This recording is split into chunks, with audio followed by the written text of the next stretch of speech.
19 март президенти ҷумҳурии Тоҷикистон пешвои миллат муҳтарам Эмомалӣ Раҳмон дар иҷлосияи якуми маҷлиси намояндагони Маҷлиси Олии Ҷумҳурии Тоҷикистон даъвати ҳафтум иштирок ва суханронӣ намуданд.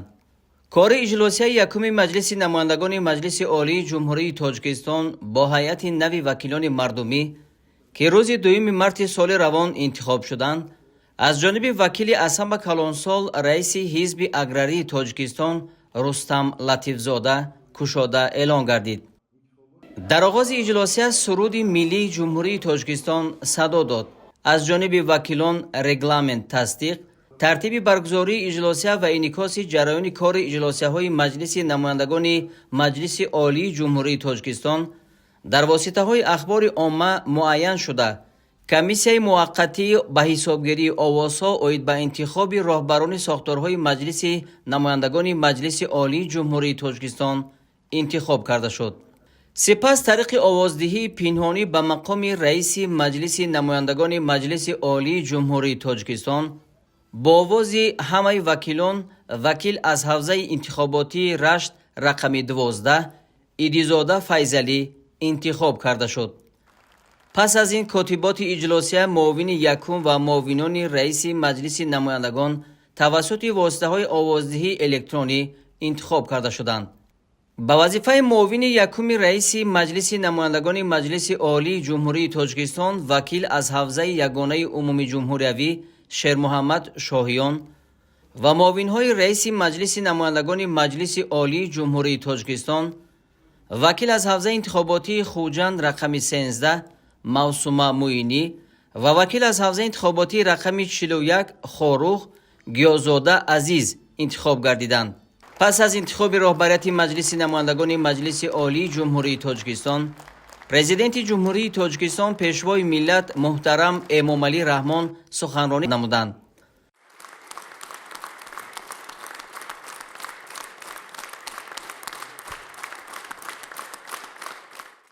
муҳтарам вакилони Маҷлиси намояндагон, ҳамаи шуморо самимона ба муносибати сазовор шуданатон ба боварии халқ, яъне интихоб гардидан ба масъади вакили Маҷлиси намояндагони Маҷлиси Олии Ҷумҳурии Тоҷикистон табрик мегӯям.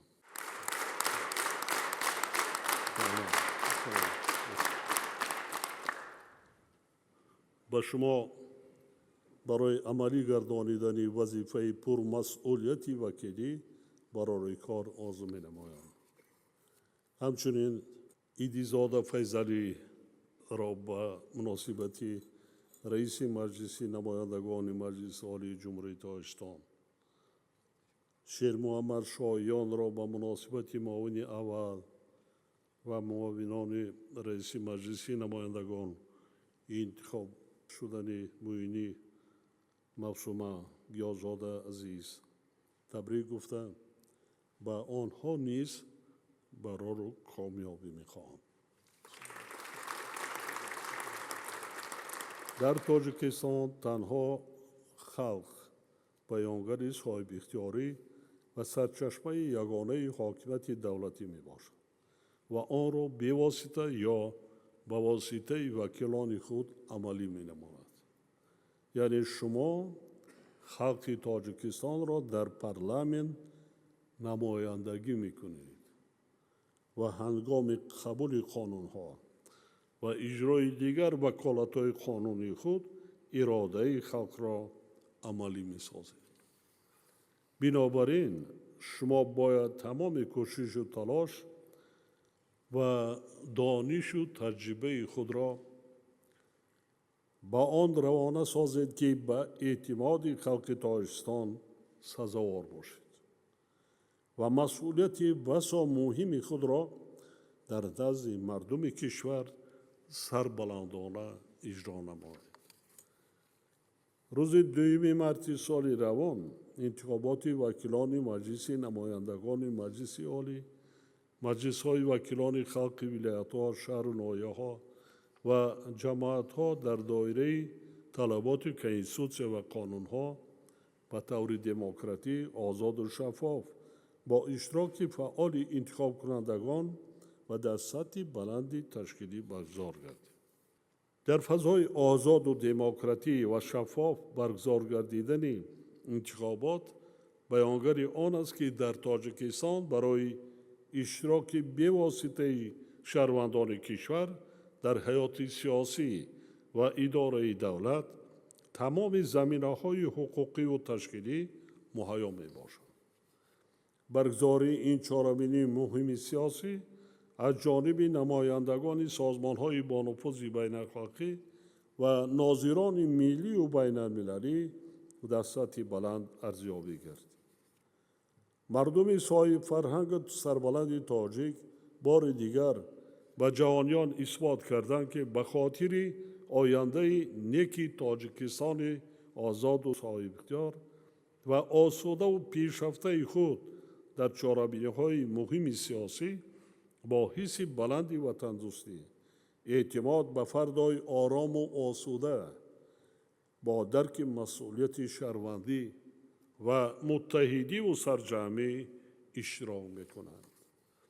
وکیلانی که امروز در این تالار حضور دارند در روند واخوری و صحبت‌ها با انتخاب کنندگان و ترغیب و تشویق برنامه‌های پیش از انتخاباتی خود سطح بلند فرهنگی سیاسی و حقوقی نشان دادند و سزاوار اعتماد مردم گردیدند. اکنون هر یک وکیل باید برای عملی کردن برنامه‌های پیش از انتخاباتی خود سعی و تلاش نماید.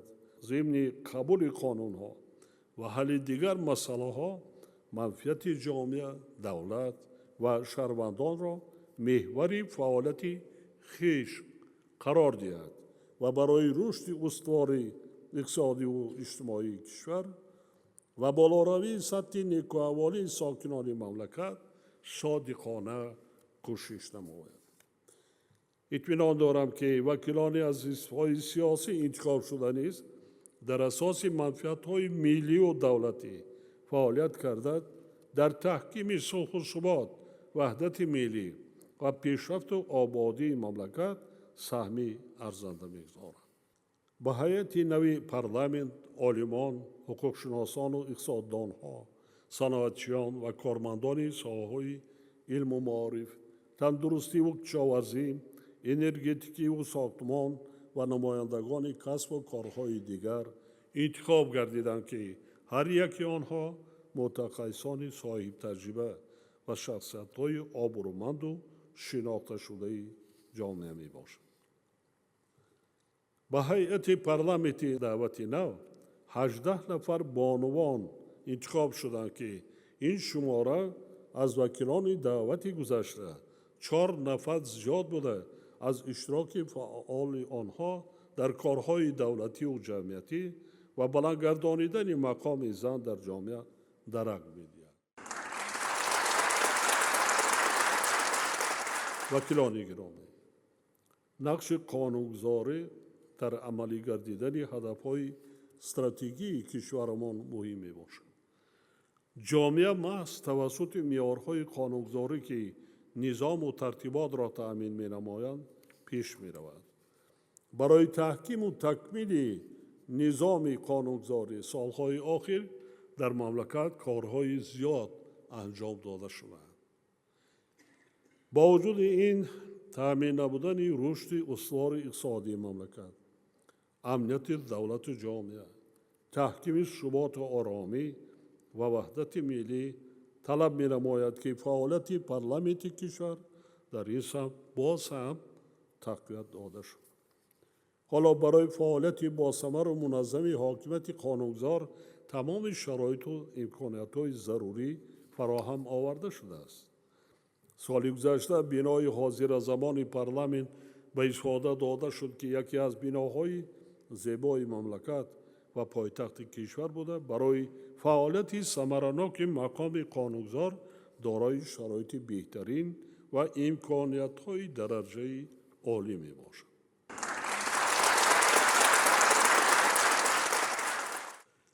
قبول سریع سندهای قانونگذاری نیز خیلی مهم و ضروری میباشد، چونکه قهرمانی در این سمت باعث ایجاد مانعها در رشد استوار اقتصادی و اجتماعی و فرهنگی کشور می‌گردد.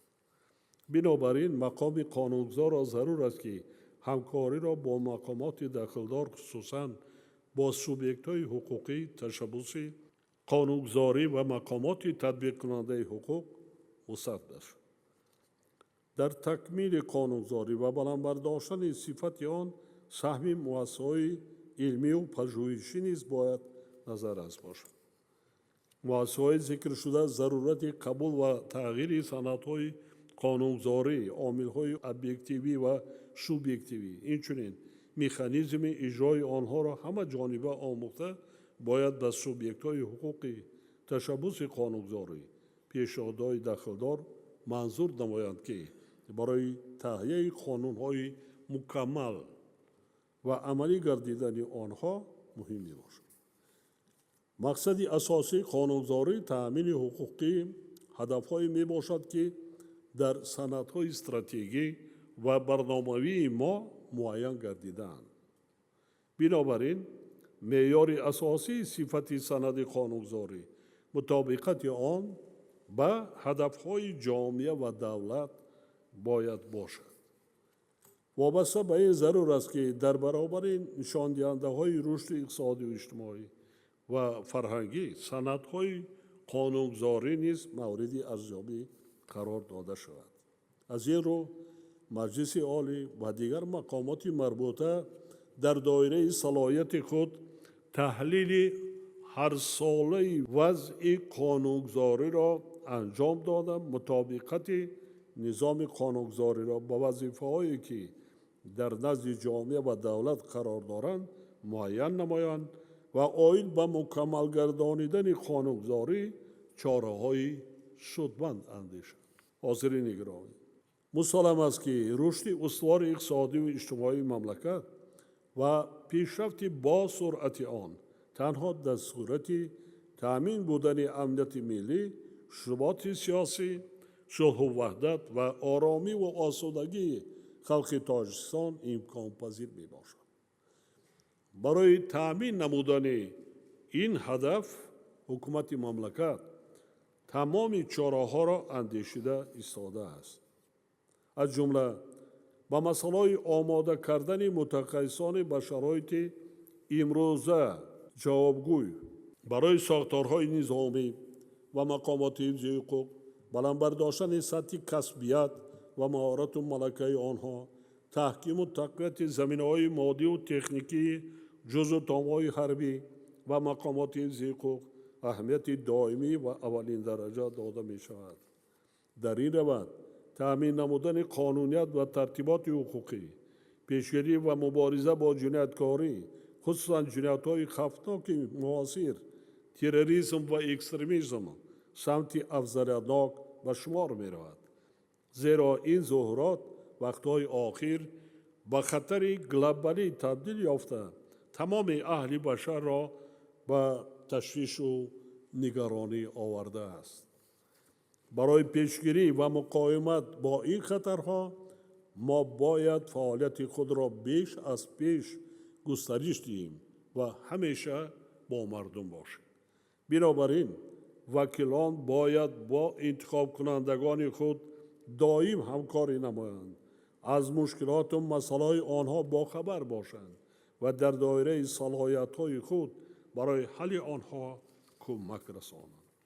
یک کاری که شما میکنید با مردم، این معلومات‌های دقیق از پیام رهبر دولت به پارلمان.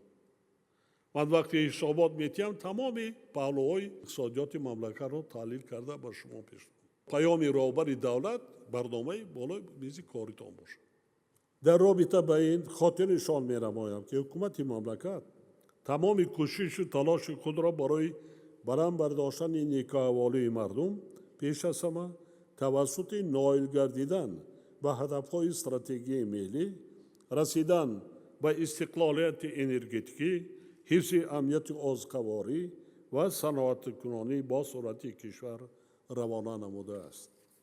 برای عملی نمودن هدف‌های ذکر شده ما برنامه‌های زیادی اقتصادی و اجتماعی را قبول و عملی گردانیده ایستاده‌ایم. در این راستا ضرور است که برای اجرای باصفت و سریوقتی استراتژی ملی رشد کشور برای دوره تا سال 2030 تمام ذخیره و امکانات‌ها سفربر کرده شود. از جمله ضرور است که رشد اقتصادی کشور همه ساله در سطح نکم از 8% نگاه داشته اداره کنی ثمرناک اقتدارهای موجوده، تأسیس کارخانه‌های استحصالی و جایهای کاری نو، بلند برداشتن رقابتناکی محصولات وطنی و تقویت اقتدار صادراتی مملکت تأمین کرده شود. یکی از راه‌های رسیدن به این هدف‌ها هرچی بیشتر جاری نمودن تکنیک و تکنولوژی‌های معاصر، رقمی کنانی اقتصادیات و اینوواسیون میباشد. محض با همین مقصد سالهای 2025-2030 سالهای رشد اقتصادی رقمی و اینوواسیون اعلام کرده شدند. ضرور است که در این سمت تدبیرهای مشخص اندیشیده هرچه زودتر زمینه‌های حقوقی از جمله قانون‌های دخلدار برای گذریش به اقتصاد رقمی تهیه و قبول کرده شوند. همچنین به مجلس نمایندگان ضرور است که بر رقمی کنانی فعالیت خود و گردش الکترونی حجت‌ها دقت جدی دهند. در این مسئله نقش شما وکیلان محترم بسیار بسیار مهم میباشد. وکیلان محترم، یکی از سمت‌های مهم همکاری حکومت با مجلس نمایندگان تهیه، قبول و اجرای بودجه دولتی میباشد. همکاری‌های باثمر در این سمت امکان می‌دهند که بودجه دولتی درست تهیه و اجرا گردد. در نتیجه فعالیت منظم و مرتب وزارت و اداره‌ها، مقامات اجرایی محلی حاکمیت دولتی و دیگر ساختار و تشکیلات‌های از بودجه مبلغ جاری شونده تأمین می‌گردد که این کفارت مهمی پیشرفت و ترقیات جامعه میباشد.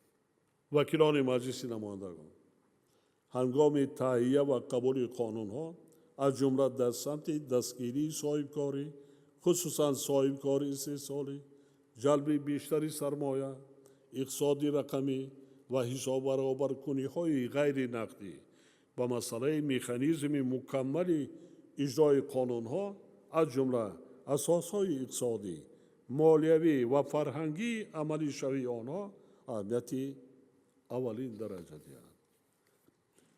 در عملی شوی قانون‌ها دانستن و از خود نمودن آنها مهم و ضرور میباشد.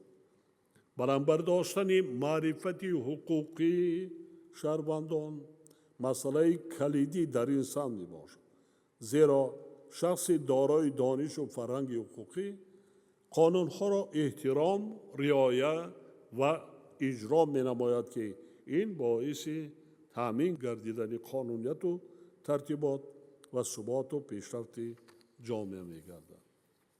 وکیلان ارجمند، تاجیکستان در ادامه تشبس‌های بین‌المللی سازنده خود دایر به پیشبرد مسائل آب و اقلیم سال 2025 در همکاری با سازمان ملل متحد کنفرانس اولینی سطح بلند اوید به حفظ پیرک‌ها را دایر می‌نماید. ضرور است که تشبس‌ها در سمت آب و اقلیم و کاهش دادن خطرهای طبیعی ادامه داده جهت تقویت همکاری‌های بین‌المللی در قالب روند آب دوشنبه تدبیرهای ثمره‌بخش اندیشیده شد. این روند همچنین فعالیت هرچه ثمره‌بخش پارلمانت را تقاضا می‌نماید. تحکیم و توسعه همکاری‌های بین پارلمانتی، گسترش همکاری‌های دو جانبه و بسیار جانبه با کشورهای دور و نزدیک به تهیه و قبول قانون‌های مکمل و جوابگو با منفعت جامعه، تقویت سیاست خارجی و بلند برداشتن نفوذ و اعتبار بین المللی کشورمان مساعدت می‌نماید. در برابر این وکیلان مردمی باید همکاری را با دیگر شاخه‌های حاکمیت دولتی، حاکمیت اجرایی و سودی، نهادهای جامعه شهروندی، اینچنین انتخاب کنندگان گسترش بخشد. چنین همکاری‌های سودمند امکان می‌دهد که قانون‌های مکمل و سریع قبول کرده شوند. ولایت قانون و حفظ حقوق و آزادی‌های انسان و شهروند تأمین گردد. مردم ما تشبثکار در کار. هزارها مؤسسه‌های تعلیمی امروز صاحبکاران ما بنیاد کرده ایستادند. در خود پایتخت کشور مؤسسه تعلیمی برای 5000 خواننده، مؤسسه‌های تا مکتبی، پل و راه‌ها، بسیار کارها را ما در یک جایگی میتوانیم. نه تنها تکیه به یک بودجه. سال 2026 مردم تاجیکستان 35 سالگی استقلال دولتی را جشن میگیرند. باور دارم که در روند آمادگی به این جشن بزرگ ملی شما وکیلان محترم نیز فعالانه شرکت نموده سهم ارزنده خود را در تحکیم استقلال دولتی، امنیت و ثبات سیاسی، وحدت ملی و روند سازندگی و بنیادکاری وطن محبوبمان بگذارید. با اعتماد کامل ابراز می نمایم که شما وکیلان محترم وظیفه در کنستیتوسیا و قانونها معین شده خود را با حس بلندی وطنداری و درک مسئولیت به خاطر پیشرفت امروز و فردای تاجیکستان، رشد استوار و با سرعت اقتصادی و اجتماعی کشور، تأمین ولایت قانون و حفظ حقوق و آزادی‌های انسان در سطح بلند و با ثمر عملی می‌کنید. در این جاده به همه شما برای کار و موفقیت آرزو می‌نمایم.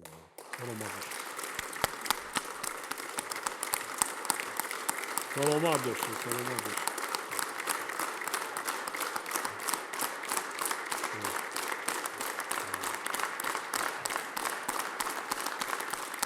کار کنید، صادقانه کار کنید.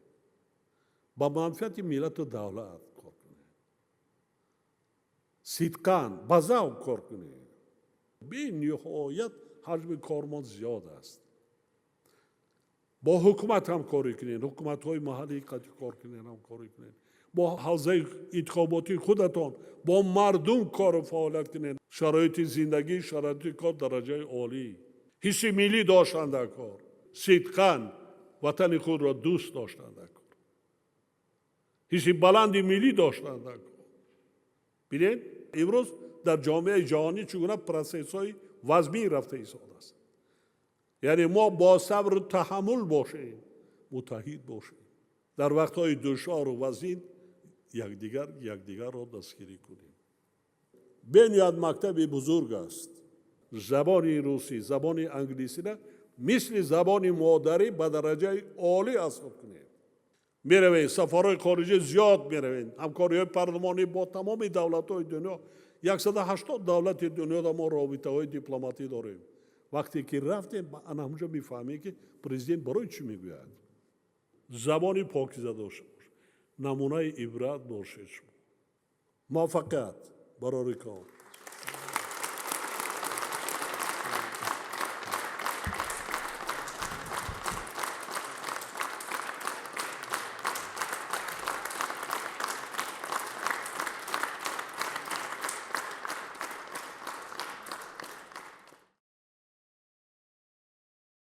پس رمزی است که در اساس فرمان پرزیدنت جمهوری تاجیکستان اجلاسی یکمی مجلس نمایندگان مجلس عالی جمهوری تاجیکستان دعوت هفتم امروز سنه 19 مارس سال 2025 دعوت گردید.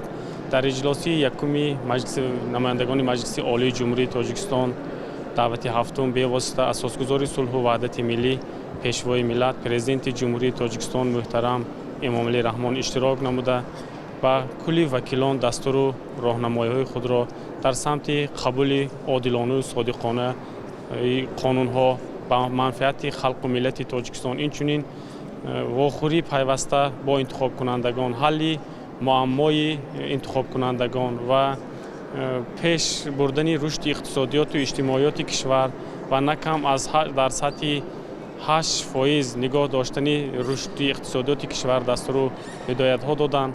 ما وکیلان مردمی برای در عمل تطبیق نمودن هدایت های پیشوای معظم ملت و دستور و درخواست های انتخاب کنندگان همه جانبه کوشش می نماییم.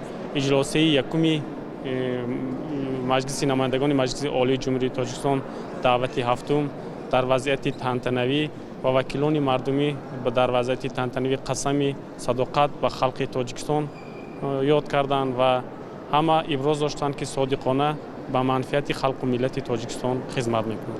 از اجلاس واقعا تاثیرات خیلی گوارا داریم، زیرا هدایت های پیشوای معظم ملت اساسگزار صلح و وحدت ملی محترم امامعلی رحمان برای ما یک دستور گردید که در آینده برای تحکیم دولتداری ملی، برای رشد اقتصادی و اجتماعی دولت خدمت کنیم و با مردم باشیم و زیر شعاری برای پیشرفت و سعادت خلق تاجیکستان کمر همت بندیم و در عملی سازی برنامه‌های پیش از انتخاباتی که تهیه نموده بودیم باز هم سهمگزار باشیم و با مردمی خویش باشیم. جلسه یکمی که امروز در بینوی با حشمت پارلمان کشور با اشتراک اساسگزار صلح و وحدت ملی پیشوای معظم ملت پرزیدنت جمهوری تاجیکستان محترم امامعلی رحمان دایر گردید بسیار خاطرمان و تاریخی بود.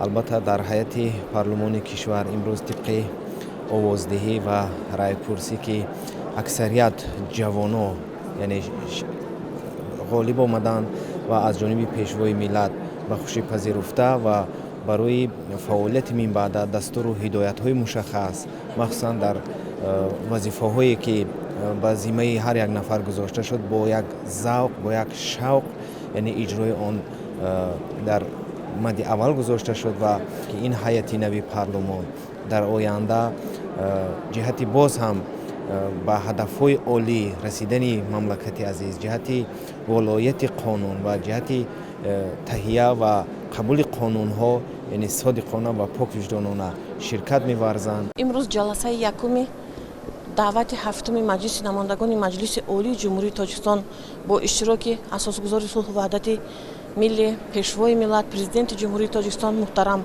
امامعلی رحمان برگزار گردید و 63 نفر وکیلی که در انتخابات وکیلان مجلس نمایندگان مجلس عالی جمهوری تاجیکستان در تمام مناطق کشور اشتراک کردند. امروز به حیث وکیل سوگند یاد کردند و پارلمان کشور دعوت هفتم به کار خود آغاز کرد و البته جوهر اساسی امروزه سخنرانی جناب عالی پیشوای ملت اوید به رسالت وکیلی پاک وجدانانه و صادقانه کار نمودن وکیلان و در راه تحکیم وحدت ملی، ثبات سیاسی و همزمان به تهیه رسیدن سندهای معیاری حقوقی نوی که به دوران امروزه مطابق باشند.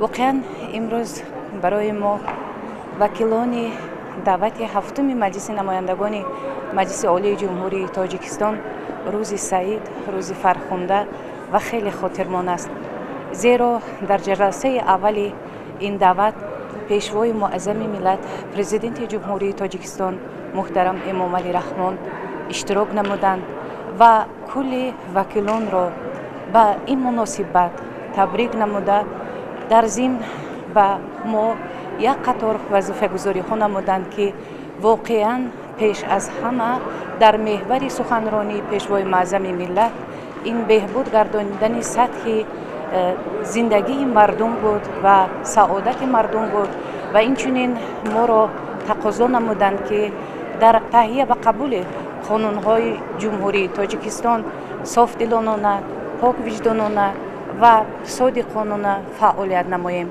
تمام وکیلان مجلس نمایندگان سخن‌های اساسگزار صلح و وحدت ملی پیشوای معظم ملت را همچون یک روزنامه و یک سرمشق کاری خود قرار می نمایند، چون که هر یکی آنها نماینده خلق تاجیکستان در این مجلس می باشند و این چنین تقاضا نمودند که با برابر وکیل مجلس نمایندگان بودن از مشکلی های مردم آگاه باشند و به مشکلی های مردم رسیدگی نمایند. افتخار از آن میکنم که واقعا امروز زنان و مادران تاجیک در مقام عالی قانونگذار فعالیت میکنند و البته این مسئولیت ما را دوچند میکند و هنگام تهیه قانون ها حقوق و منفعت های انسان و شهروند را به نوبت گرفته در تحکیم وحدت ملی و استقلالیت دولتی کوشش به خرج میدهیم.